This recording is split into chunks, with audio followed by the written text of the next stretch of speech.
সে তার মেয়ের জন্য সেই ড্রেসটি প্রতিদিন একটু একটু করে ডিজাইন করতে থাকে। তখন ছোট্ট সোরা তার মাকে জিজ্ঞেস করে, তোমারও তো বিয়ে হয়েছিল, কিন্তু তুমি কি বিয়ের সময় এমন ড্রেস পরেছিলে? তখন তার মা তাকে বলে যে, আমি তো এমন ড্রেস পরতে পারিনি, কেননা তখন তো তোমার বাবার কাছে এত টাকা ছিল না। তখন ছোট্ট সোরা মায়ের কাছে বায়না ধরে যে আজকে যেন সে একটা বিয়ের ড্রেস পরে তাকে দেখায়, কেননা সে নিজ চোখে দেখতে চায় যে বিয়ের ড্রেসে তার মাকে দেখতে কেমন লাগে। কিছুক্ষণ পর তার মা তার ছোট্ট মেয়ের কথা রাখার জন্য সুন্দর দেখে সাদা একটা ড্রেস পরে নেয়।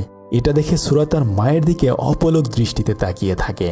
এরপর সে তার মায়ের হাত ধরে ফ্লোরের উপর ডান্স করতে থাকে। মা এবং মেয়ের যেন খুশির আর কোনো সীমাই থাকে না। তখন তার মামা এসেছিল তাদের সাথে দেখা করতে, কিন্তু তাদের এত সুন্দর মুহূর্ত সে আর নষ্ট করতে চায় না।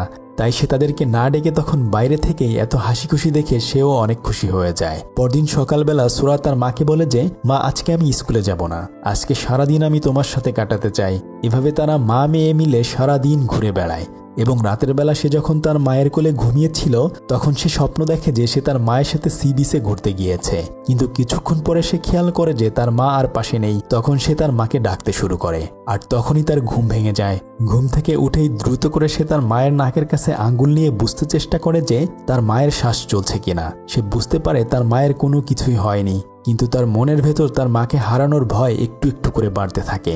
তবে সে তার মাকে যে কতটা ভালোবাসে সেটা সে প্রকাশ করতে পারে না। তাই সে মনে মনে ঠিক করে নেয় যে সে রেডিওতে তার মায়ের জন্য একটা চিঠি লিখবে, এবং সেই চিঠির কথাগুলো যখন তার মা রেডিওতে শুনবে হয়তো সে বুঝতে পারবে ছোট্ট সোরা তাকেও কত ভালোবাসে। পরদিন সকালবেলা তার মা তাদের দোকানে গিয়ে তার বান্ধবীকে বলে যে, আমি আর দোকানে আসতে পারবো না, আমার পরিবর্তে তুমি অন্য কাউকে ঠিক করে নিও। তখন তার বান্ধবী ভুল বুঝে তাকে বলতে থাকে যে, বুঝতে পেরেছি, হয়তো তুমি অন্য কোথাও অনেক ভালো টাকায় চাকরি পেয়েছো, তাই এখান থেকে চলে যাচ্ছ। এই কথা শুনে সোরার মায়ের অনেক বেশি মন খারাপ হয়ে যায়। তখন সে তার বান্ধবীকে তার অসুস্থ হওয়ার কথা খুলে বলে। এবার সে সত্যি সত্যি বুঝতে পারে যে আসলে তার বান্ধবী কেন তার ছোট্ট মেয়ের জন্য এতদিন ধরে সেই বিয়ের ড্রেসটা বানাচ্ছিল। এর কয়েকদিন পরে একটু একটু করে সোরার মায়ের শরীর খারাপ হতে শুরু করে, তাই তারা তাদের মামার বাড়িতে চলে আসে। তবে এর পর দিন থেকে তার মা তার জন্য ড্রেস তৈরি করতে শুরু করে দেয়, আর সেই সাথে তার বান্ধবীও তাকে সাহায্য করে। ড্রেসের প্রতিটি কোনায় কোনায় ঝকমকে মুক্তার পাথর দিয়ে সেটা সে সাজাতে শুরু করে। আর এর কয়েকদিন পরে সোরার খালামুনি এসে তার মাকে বলে যে, আমরা এখান থেকে কানাডা চলে যাচ্ছি, তাই যদি তুমি কিছু মনে না করো তাহলে যখন তুমি থাকবে না সোরাকে আমরা আমাদের কাছে নিয়ে যেতে চাই, কেননা সে সেখানে ভালো স্কুলে পড়তে পারবে, আর সেই সাথে তার ভবিষ্যৎটাও অনেক সুন্দর হবে। তবে এর জন্য সোরার খালামুনি তার মায়ের কাছে ইন্স্যুরেন্সের টাকা চেয়ে বসে। আসলে সে ইন্স্যুরেন্সের টাকার লোভের কারণেই একটু ভালো হওয়ার চেষ্টা করেছে। তবে নিজের বোনের মুখে এই কথা শুনে সোরার মা কান্না করতে থাকে। রাতের বেলায় এই কথাগুলো সে তার ভাবিকে জানায়। তখন সে সোরার মায়ের বোনের বাসায় গিয়ে তার এই স্বার্থপরতার কারণে ঠাস করে একটা থাপ্পড় দিয়ে তাকে বলতে থাকে যে সোরার মায়ের হাতে হয়তো আর বেশি দিন সময় নেই। সে তার মেয়ের ভবিষ্যতের কথা চিন্তা করে কিছু সঞ্চয় করেছে। নিজে অসুস্থ হওয়া সত্ত্বেও সে ওখান থেকে একটা টাকা তার নিজের জন্য ব্যবহার করেনি। আর তুমি কিভাবে স্বার্থপরের মতো তার কাছে টাকা চাইতে পারলে? এসব বলে সে ওই বাড়ি থেকে চলে আসে। তবে এবার সোরার খালামণি বুঝতে পারে যে সে আসলে যে কাজটা করেছে এটা একটুও ভালো হয়নি। যাই হোক, যখন রাতের বেলায় তারা সবাই মিলে খাবার খাচ্ছিল তখন সোরার কাজিন দুষ্টুমি করে তার মুখের চামচ সোরার স্যুপের ভিতরে দিয়ে দেয়, কিন্তু সোরার তো ওসিডি রয়েছে, তাই সে তখন ঘৃণা করে আর ওই খাবারগুলো খায় না। তখন তার মা তাকে খাবার টেবিল থেকে উপরে রুমে নিয়ে এসে বোঝাতে থাকে যে, দেখো আমি অসুস্থ হওয়ার পরে এই বাসায় তোমার মামা মামি আমাদেরকে কত সাহায্য করছে, আর তুমি যদি তোমার কাজিনদের সাথে এরকম ব্যবহার করো তাহলে ওরাও তো আরো বেশি কষ্ট পাবে, তাই না? এমন করলে তোমার সাথে তো কেউই মিশতে চাইবে না। তখন সোরা অঝরে কান্না করে তার মাকে বলতে থাকে যে, আমি জানতে পেরেছি তুমি আর বেশি দিন থাকবে না, তুমি ছাড়া তো আমার আর কেউ নেই, যদি তুমি চলে যাও তাহলে আমি কাকে নিয়ে থাকবো? প্লিজ মা, আমাকে ছেড়ে তুমি চলে যাও না। এই কথা বলতে বলতে সে আরো বেশি কান্না করতে থাকে। নিজের মেয়ের মুখ থেকে নিজের চলে যাওয়ার কথা শুনে তার মা তাকে তখন জড়িয়ে ধরে কান্না করতে থাকে। রাতের বেলায় যখন তারা মা মেয়ে শুয়েছিল তখন তার মায়ের অনেক বেশি শরীর খারাপ করছিল। তখন সে তার ছোট্ট মেয়েকে বলে যে, মা তুমি আমার জন্য কি ঘুম পাড়ানি গান গিয়ে শোনাবে? তখন ছোট্ট সোনা ওপাশ ফিরে তার মাকে গান শোনাতে থাকে। কিছুক্ষণ পরে সে বুঝতে পারে যে তার মা কোনো শব্দ করছে না। তখন সে তার মাকে ধাক্কা দিলে বুঝতে পারে তার মা জ্ঞান হারিয়ে ফেলেছে। এরপর তারা সবাই মিলে ধরাধরি করে তাকে হসপিটালে নিয়ে আসে। তার মাকে আইসিইউতে ভর্তি করানো হয়। সোরা তখন বাইরে বসে বসে তার মায়ের কথা ভাবতে থাকে। তখন তার মনে পড়ে যায় যে তার মা তাকে তার দুটো ইচ্ছের কথা বলেছিল। প্রথমটা হচ্ছে সোরা যেন তার বন্ধুদের সাথে আবার কথা বলতে শুরু করে, আর দ্বিতীয়টা সে যেন তার মাকে স্টেজে উঠে ডান্স করে দেখায়। সে তার মায়ের ইচ্ছে পূরণ করার জন্য এবার ভালো করে ডান্স শিখতে থাকে। যদিও সে অনেক দিন এখানে ফাঁকি দিয়েছিল, তাই সে তার টিচারের কাছ থেকে এক্সট্রা ক্লাস করে দ্রুত করে শিখতে থাকে। ছোট্ট সোরা মাঝে মাঝেই হাঁপিয়ে যায়, কিন্তু তার মায়ের কথা মনে করে যেভাবেই হোক না কেন খুব শীঘ্রই তাকে তো ডান্স শিখতে হবে। আর এভাবে কয়েকদিনের মধ্যেই সে ডান্স শিখে ফেলে। এরপর সে স্কুলে গিয়ে তার বান্ধবী জিনার সাথেও কথা বলে, এমনকি সে তার বান্ধবীর খাওয়া জুসটাও নিজে খেয়ে নেয়। এর ফলে তার বন্ধুদের সাথে তার আর কোনো ঝগড়াঝাটি থাকে না।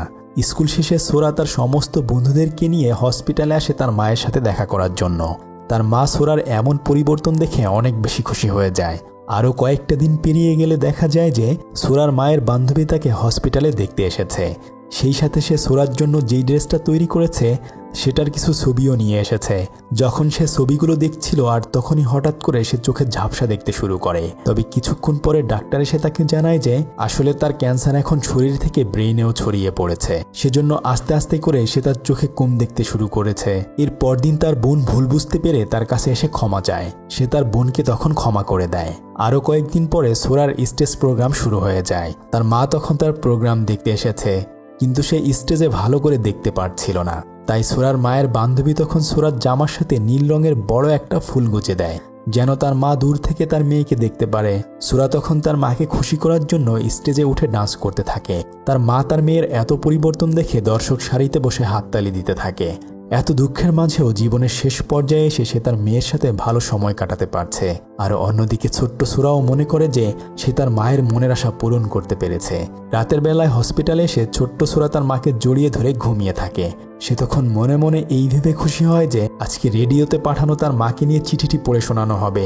কিন্তু সারাদিন সে যেহেতু এত পরিশ্রম করেছে, তাই সে তখন মায়ের কোলে ঘুমিয়ে পড়ে। কিছুক্ষণ পরে রেডিওতে সোরার লেখা চিঠিটি পড়ে শোনানো হয়। তার মা তো এটা শুনে অনেক বেশি অবাক হয়ে যায়। সেখানে লেখা ছিল যে, মা, আমি অনেক খুশি তোমার মেয়ে হতে পেরে, কিন্তু তুমি ব্যস্ততার কারণে আমাকে সময় দিতে পারোনি এবং ভালো ভালো খাবার রান্নাও করতে পারোনি। সেজন্য আমি তোমাকে অনেক কথা শুনিয়েছি। প্লিজ মা, তুমি এর জন্য কষ্ট পেও না। আমাকে তুমি মাফ করে দিও। আমি তোমাকে কথা দিচ্ছি আর কখনোই আমি তোমার সাথে রাগ করব না। তুমি সব সময় আমার পাশে থেকো। প্লিজ মা, তুমি মরে যেও না। আমি তোমাকে অনেক অনেক ভালোবাসি। ইতি, তোমার মেয়ে সোরা। মেয়ের এমন আবেগঘন চিঠির কথা শুনে সে কান্না করে তার মাথায় একটা চুমো এঁকে দিয়ে ঘুমিয়ে পড়ে। সকাল হলে সোরা তার মাকে ডাকতে থাকে, কিন্তু অন্যান্য বারের মতো এবার তার মা আর সাড়া দেয় না। সে তখন বুঝতে পারে যে তার মা তাকে ছেড়ে চিরদিনের জন্য চলে গিয়েছে। ছোট্ট সোরা তখন কান্না ভেজা চোখে ফুলে পানি দিতে দিতে নিজেকে সান্ত্বনা দিয়ে বোঝাতে থাকে যে তার মা এখনো বেঁচে আছে। সে তার মাকে বলে যে, মা, তুমি আর একটু ঘুমিয়ে নাও, কেননা সে আর তার মাকে ডিস্টার্ব করতে চাচ্ছিল না। কিছুক্ষণ পরে সে আইসিইউ রুমের বাইরে এসে চুপ করে দাঁড়িয়ে থাকে। আর এরপরে ডাক্তাররা যখন তার মাকে চেক আপ করতে আসে, সে তখন তাদেরকে আর ভেতরে যেতে দেয় না।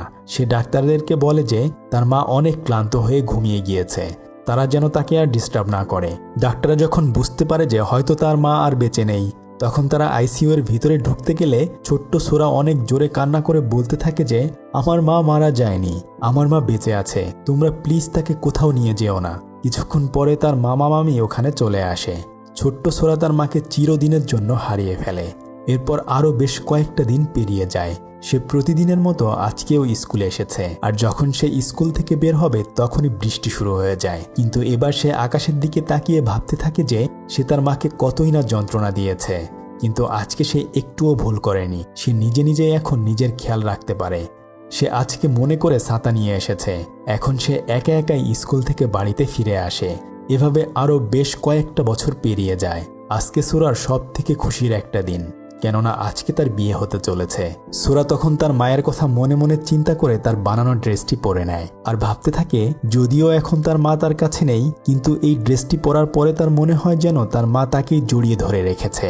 আর এইভাবেই মা মেয়ের ভালোবাসার গল্পটি শেষ হয়ে যায়। আমি জানি না আপনাদের গল্পটি কেমন লেগেছে, কিন্তু আমি আসলে মুভিটা দেখে অনেক আবেগ আপ্লুত হয়ে গিয়েছিলাম। কমেন্ট করে জানিয়ে দিন আপনি আপনার মাকে কতটা ভালোবাসেন। ভালো থাকুক পৃথিবীর সবগুলো মা। এতক্ষণ আপনাদের সাথে ছিলাম আমি সাদি। ফিরছি কয়েকদিনের মধ্যেই নতুন কোনো ভিডিও নিয়ে। আল্লাহ হাফেজ।